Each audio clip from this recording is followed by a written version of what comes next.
What is your lasting impression? Day One Journey, episode 1615. So I think 2 days ago, I did a very nice exercise of imagining my 17 years old version of myself next to me throughout the day. So I kind of explained to him what we did since the age of 17. So that was kind of cool. So today's episode, I will take it with the same angle. I push myself right now to imagine the 17 years old version of me listening to this video. And I want to kind of share with him my thoughts about creating lasting impression on other people. Lasting impression, what does it mean? Some people would refer to the quote that people treat us the way that we let them treat us, or the way that we got them how we kind of let them treat us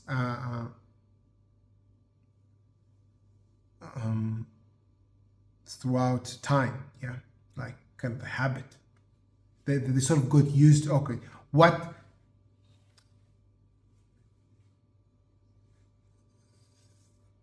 we got them used to treat us a certain way. And this has to do with the impression, the lasting impression we kind of had on them. So if I'm thinking about myself when I was 17, what would I tell myself back then about this lasting impression? So first I'll say people are looking, people are watching. Yeah, well, they watch what you do with their own context, so they might not get it, but the way that you let them treat you, they will just get accustomed to it, and then they will do it more. If you let someone treat you in a certain way and you don't tell them, whoa, whoa, whoa, whoa, whoa, I don't accept this. If you don't say anything, well, people take it as a yes.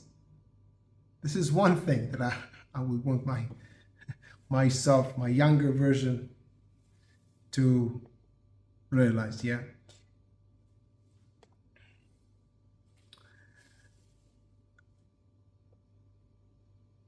Beware what you let other people, yeah. Beware what you let other people get used to when they interact with you, yeah.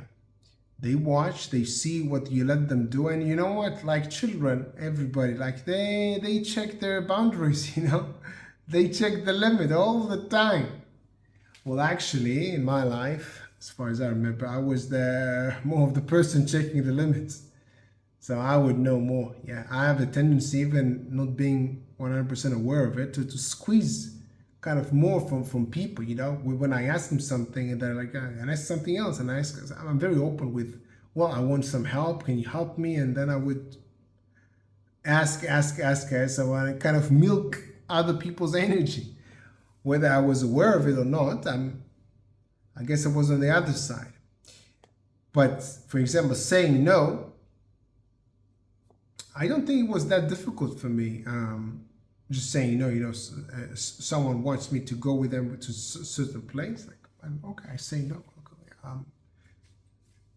I don't think it was ever that difficult for me. It's not that easy, you know, but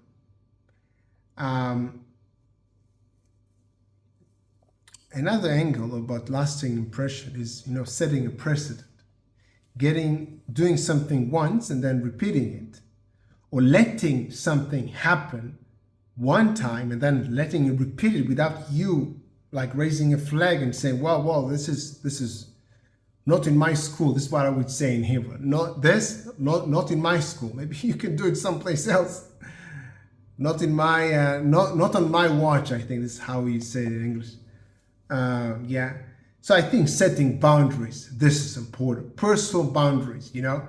Yeah, this, you don't communicate with me in this way, yeah, in that way, yeah. You don't say these things to me, and if you do, you won't get any response, yeah. By the way, just an example. It does relate to me being a teenager. I remember people making fun of my name when I was a teenager. Well, when I was in school, my family name, Marcus, literally mean Mr. And then Kus is the Hebrew word for women's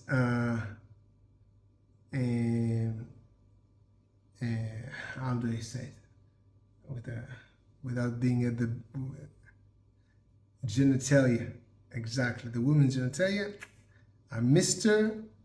Yeah, that. So they would tell me this, and I'm not sure how much it would bother me. I think I already remembered how I would respond to this. But I was actually playing with the idea about names. I think names are very, very important. They're very close to our heart, and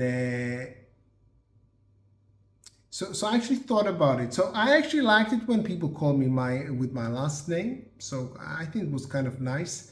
In most cases, well, after that in the army, and after that, it was kind of it's like an international name, Marcus. So I kind of like it. Most of the time, I actually introduce myself with this name, especially when I live abroad. But I actually thought to myself a lot about names, And first thing, if someone calls you in a name that you don't want, don't answer. I actually thought about it. You just don't answer. This is probably would be my advice to my child. Yeah, someone gave you a nickname. Yeah. And so you can ask, was it your name? And someone else can say how people call you, This is in Hebrew. When you say, like, you can ask, what is your name, literally, and you can say, how do people call you? Yeah. So if you let them call you with a name that you don't want, you're giving them permission. Don't answer. Don't answer. Nobody's there with a gun to your head telling you to answer. You don't need to answer.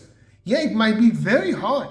Yeah, but every single, that will call you with this nickname, you don't respond. Yeah, you don't accept it as your reality. That's the thing. Yeah, that's the thing. What I would say to my 17 years old version of myself is, think about other people and names and stuff. This is like very, I actually asked them, what do they prefer to be called? And call them that.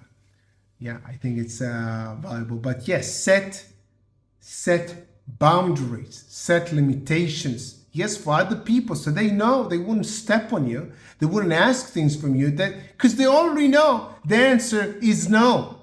Yeah. And if they want to ask something which is a bit above and beyond, well, they kind of know it's above and beyond. So they will do whatever preparation they need before they ask what they want to ask. Maybe they're going to offer something in return. I don't know. Yeah.